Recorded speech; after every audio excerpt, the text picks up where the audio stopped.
Okay, let's start adding some text to our document. So let's go up to the File menu, do File, New, because I've closed all my other documents, the other examples we were looking at. I'm going to do one page, and I'm going to turn facing pages off, because this is just going to be one page. And I'm going to do a letter page, that's 8.5 by 11, that's perfect. I'm going to put 3 columns, and I'll show you why in a little bit. The gutter is fine. I'm going to leave my margins at 0.5, both top, bottom, left, and right. I'm going to add a bleed of 0.25. So I'm going to delete that and add 2.25. And as soon as I hit enter, it adds it to all 4 of those sides for me. So those are my options. I'm going to click OK. If you don't have the bleed option here, you'll have a button that says more options. If you click on that, you'll be able to add the bleed.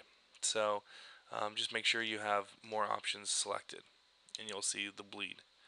Click OK and you'll see I get one page that has a bleed that's a 1/4 of an inch, has a margin that's a 1/2 an inch, and has my 3 columns.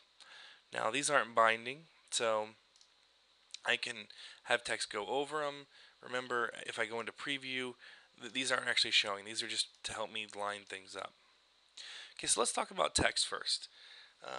Text is one of the most important things in InDesign, so there's a lot of different options with text. But we're going to stay simple in this video. We're going to just talk about adding text similarly to how we've added it in the past. We're going to go to our text tool, and we're just going to click and drag, and it drags out this box. Now, in InDesign, there's no way just to click and add a text line. You have to actually add a text box. And then let's do a cool title. So I'm going to call this cool title. Okay. And just like in Photoshop and Illustrator, if I want to zoom in, I just click on my zoom tool or go to View, Zoom In, and View, Zoom In. And it does a really good job of zooming in where my cursor is, so that's kind of nice. Okay, so I'm done with my text.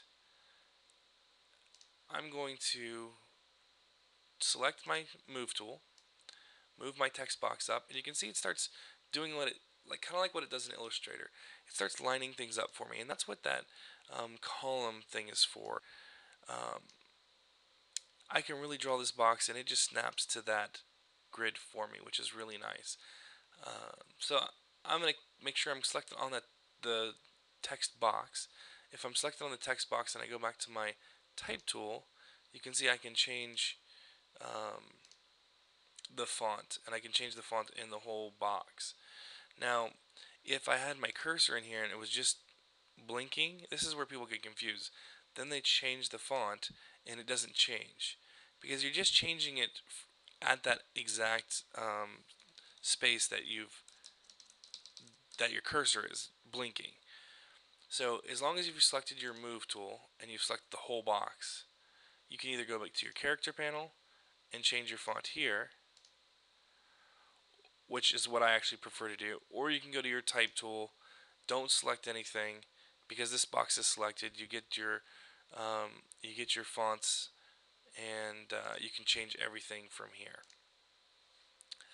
I prefer using my character panel because that's how it is in Photoshop and Illustrator, and that's just what I'm used to using. So I'm going to choose something that we can tell this is going to be a really cool title. All these options are similar, so you should be fairly used to how these options work. Again, these used to all be different programs, so they're slowly combining to be very similar in how they work. Now, in all the other programs, in Illustrator and Photoshop, you can click and drag and make your type bigger. It's a little different in InDesign. You have to click these little arrows next to it, and it will go up by 1 point. Or again, you can just type in you want 125 point font, and there's your cool title. Now you can go into your paragraph panel and center it, or you could go up here and center it. Same difference. Let's see here. So that's our cool title. So now we have this text, and it's pretty good. Let's go and let's change our view to preview, and let's see. Now we have a cool title. All right, so that's great. Now let's actually work on some actual text, like paragraph text. So I'm going to turn my preview back to normal, and I'm going to draw another text box. So I'm going to go back to my text tool, click and drag. Since I want this to be more like a paragraph, I'm going to just choose just the two columns and make it kind of a square. Okay, now I could start typing in here. I could copy and paste anything I want in here. I'm going to put in what's called lorem ipsum, and really all it is Latin. And what graphic designers do is they use the Latin because they know um, the word count. So let's say your editor comes to you and says, this article is going to be 150 words. If we use this Latin, what it's called lorem ipsum, um, it will simulate 150 English words, and it will look close to what the English, spacing and everything looks like. It'll just be gibberish, but it gives you a good tool to kind of start mocking it up and laying out what it's going to look. Excuse me, what it's going to look like. Now there are websites you can go to and actually find lorem ipsum and copy and paste it in. Say you want one paragraph or you want 150 words. Um, InDesign actually has this new feature in CS4. If you go up to the type and you go down almost all the way down to fill with placeholder text. Now this for me has been awesome because as soon as you click that button, you can see you get lorem ipsum, and it just fills the box with as much text as you've drawn out. So now we have a paragraph, and this is really cool because now we can start playing with this paragraph. I'm going to go up to my paragraph panel. I'm going to justify it, and then I'm going to go to my character panel, and I'm going to change this to Verdana and change it to 10 point, and that's great. Okay, I like that. But you can see my paragraphs. I'm going to go back to my text tool. You can see my paragraphs end here. This is the first paragraph. I want a space here just so it breaks it up. Just like I want a space down at this one here. And let's add another paragraph halfway through. Okay, so now I have a few paragraphs.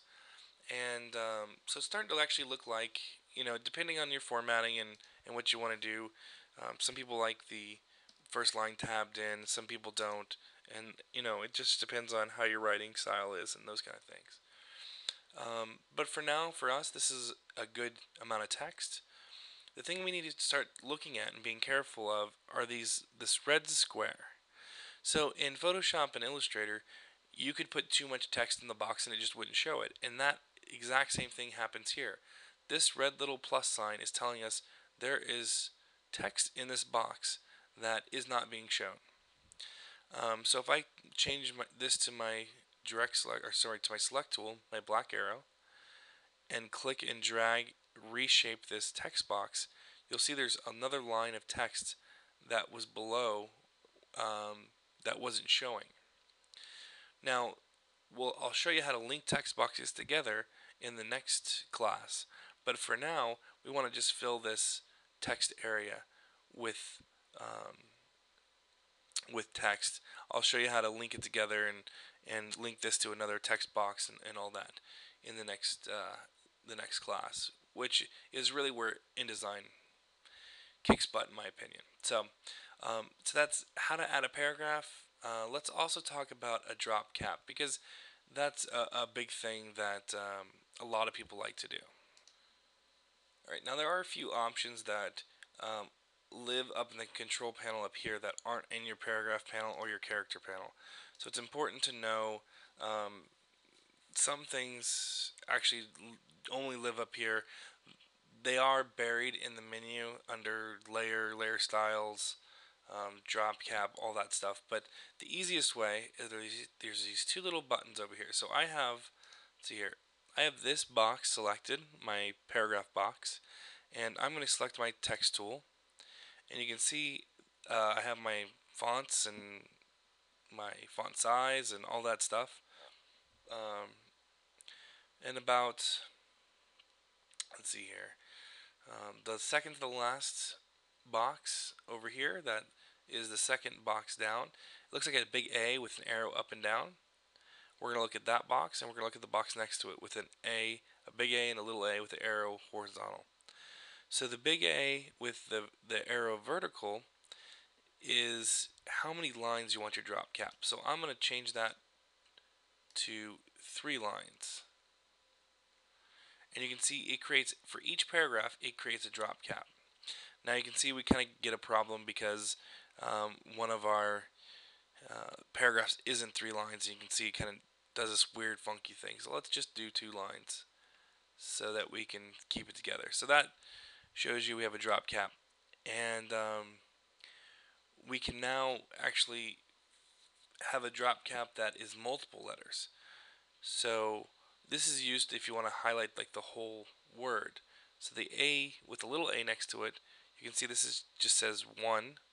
We can actually highlight 2, 3, 4, 5, as many as you want.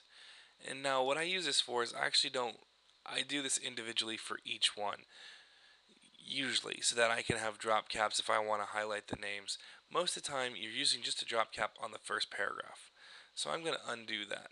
And in InDesign you actually have unlimited undos, Control Z. You can pretty much go back to the beginning. And I'm going to undo everything. And what I'm going to actually do is just highlight that first guy there. And I'm going to move, you see when I highlight him, it just highlights that guy, that one letter. It doesn't actually change all the other paragraphs. And that's normally what I want to do. I normally, a drop cap is really used to get you into the story, so it gets you to draw your eye to the beginning of the story and get you started reading. Normally you wouldn't do drop caps on all the paragraphs, so this is usually how I use it. And a lot of times, you want the whole first word to show up. So I would change that to 7 in this case so that um, this whole Mangus word shows up. Now remember, this is Latin, so it doesn't really mean anything, but now if we go into preview, you can see we have a really cool title with a drop cap that's the whole word, and it's starting to look like something now. Now all we need is shapes and images. So let's talk about that in the next video.